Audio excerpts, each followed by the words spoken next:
Hello and welcome to my workshop where I will discuss the importance of supporting your child with exceptionality according to their developmental age when it comes to activity-based learning. I know many parents out there are always wondering if there are ways we can help our children regarding their development.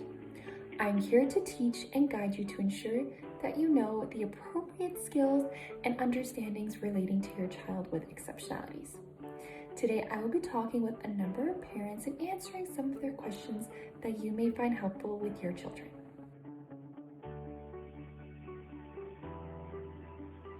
My child has a fine motor delay and they struggle with holding things with their fingers and their hands. How can I, as a parent, help support my child's fine motor development? Thank you, Hannah, for that question.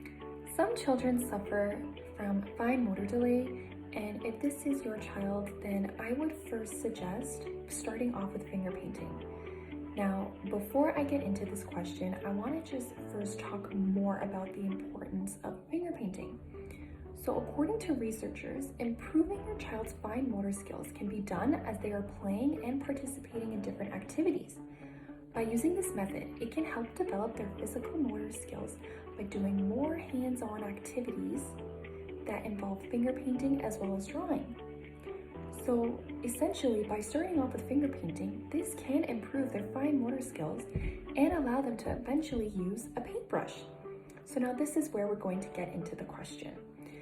So in case that your child has a slight fine motor delay, then you need to use alternate paintbrushes that your child can use that will help them improve their fine motor development.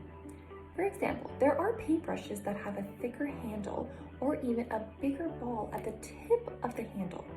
The thicker the paintbrush is, the easier it is going to be for your child to hold. Once the child has become confident in holding a thick paintbrush, this is when you can give them a slightly thinner one and gradually work your way to a normal paintbrush.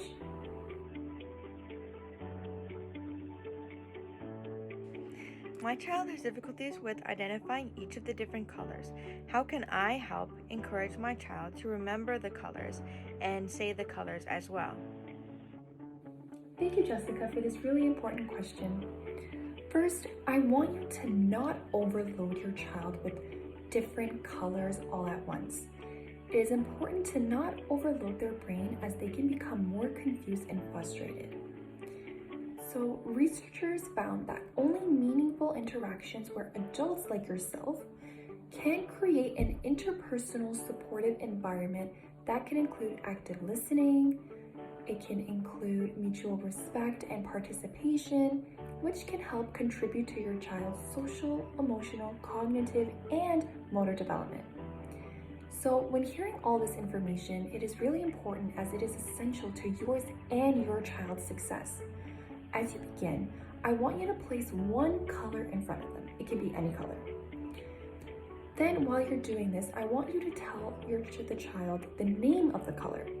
So for example, you can ask them, this is going to be the color blue. This will then encourage your child to start repeating after you. Once your child is able to consistently say the name of the color, then I want you to slowly start changing the color, but I want you to continue the routine where you show them the color and then repeat the name. This can help with their memorization and identification skills within their cognitive development. So when doing research, it is evident how painting is often described as a language that has its own vocabulary, and learning to paint is similar to learning how to read, how to write, as it has its own language of marks, shapes, and patterns.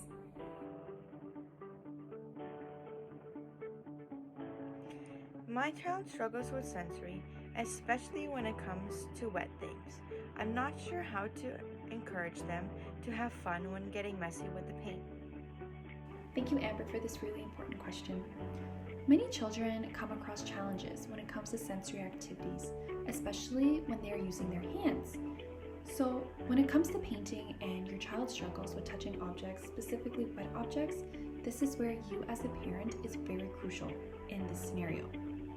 Guiding your child through each step by demonstrating, as well as speaking up and vocalizing things, will allow for your child to eventually become more comfortable when they are exploring new things such as wet objects. So when painting, I want you to offer your child a paintbrush, but I also want you as the parent to have a paintbrush yourself.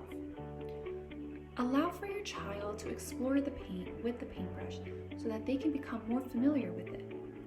Now, before I get into it more, I want to just first kind of educate you all on something.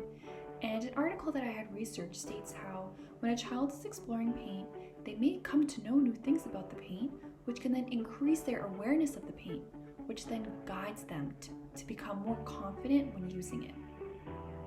So once you have observed that your child has become more at ease with exploring the paint with the paintbrush, this is when you can show your child that painting can actually be done with your hands and fingers.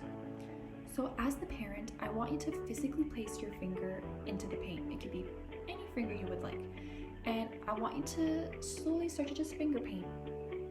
Very simple.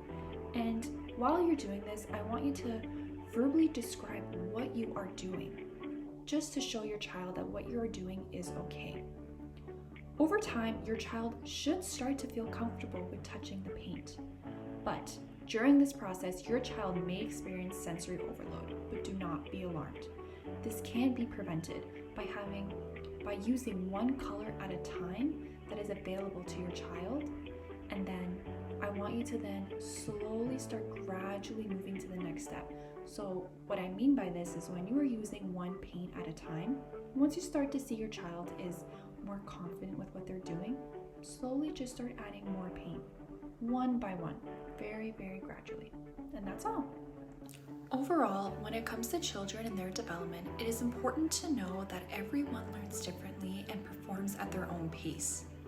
When we take a look at a child who is progressing well in their development, it is important to note that not all children would do the same, and that is okay. I hope you all have learned something educational when it comes to supporting your children with exceptionalities. That's all for today, and I hope to see you next time. Bye!